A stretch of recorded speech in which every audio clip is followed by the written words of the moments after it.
Good afternoon, ladies, and thank you for joining us in Fire Above Rubies today. I'm so glad that each and every one of you are here. Your comments mean the world to me. Thank you for leaving them.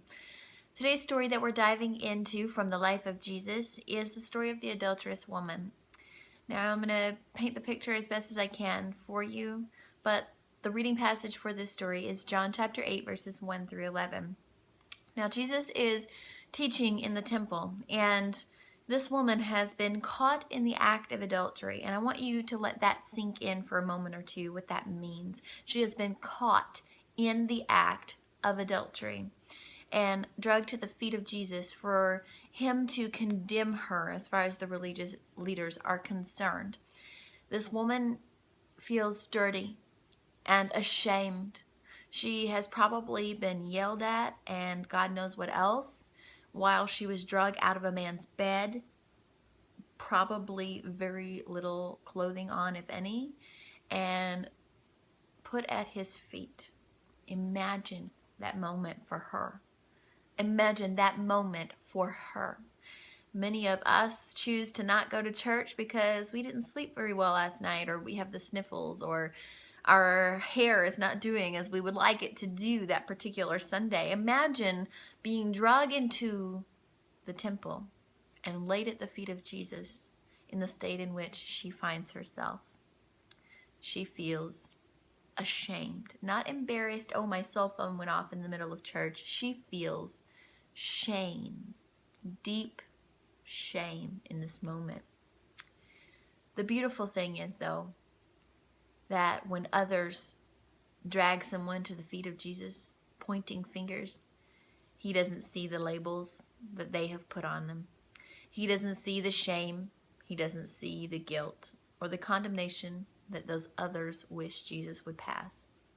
Jesus sees hope and new life and beauty and strength. Jesus sees a person that he, at that point in this story, will soon hang on a cross and die for. And in your story, my friend, Jesus sees a person that he did hang on a cross and die for. I'm going to point out a couple of things for you real quick, and then I'm going to let you go and read this passage. It's very good. When you find Jesus in all of your shame and brokenness, there is no condemnation.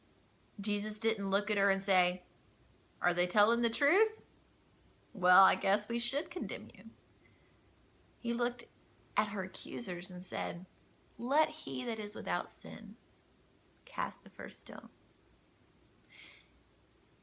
Jesus thwarted the attacks on this woman, no matter how deserving they were, because he knew what he was about to go and do. He knew he was about to go and hang on a cross with that woman's sin and shame. He knew he was about to go hang on a cross with the Pharisees' sin and shame.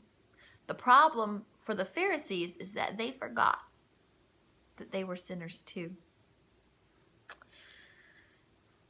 When you find Jesus, he wipes the slate clean.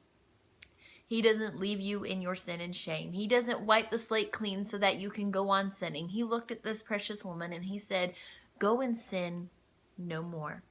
Go and sin no more." He wiped her slate clean and told her, "Go and sin no more." The grace that you've been given, the forgiveness that you've been offered, it's not so that you can go and find yourself right back in the muck that he brought you out of. It's so that you can live in freedom, free from condemnation, free from guilt, free from shame. He wipes your slate clean. Live a life that is worthy of that. We will all fall again, but we can do our best to not fall into the same mistakes, to not fall into the same pits that he drug us out of. We can do our best to live a life deserving, a life that's worthy of the grace that he has offered us. If you're not condemned by Jesus, which you aren't, you don't need to be worried about what everyone else thinks. He's not worried about what everyone else thinks. He's not worried about those who know you have a past, because it won't change his opinion of you. When someone brings your faults and your flaws before the Lord, when someone's complaining about you to him, it doesn't change his opinion of you. He loves you. You are his, and he paid a mighty big price for you. Lastly, I will say this. Don't ever let us find ourselves, ladies, in the position of casting stones. Unless you are 100% perfect, without blemish, without spot, without stain in your life, don't ever find yourself in the position of casting stones. It's not our place. This woman came to Jesus broken and ashamed, and she left his feet with freedom, forgiveness, grace, hope, and life. And that is what each of us leave his feet with each day. Do not let condemnation grab hold of you. It does not come from the Lord. It does not come from the Lord. I ask you to search yourself today. Make sure that you're not holding stones in your hands, ready to cast them. I ask you to search yourself and make sure that you're not living under condemnation, because that is not God's plan for you.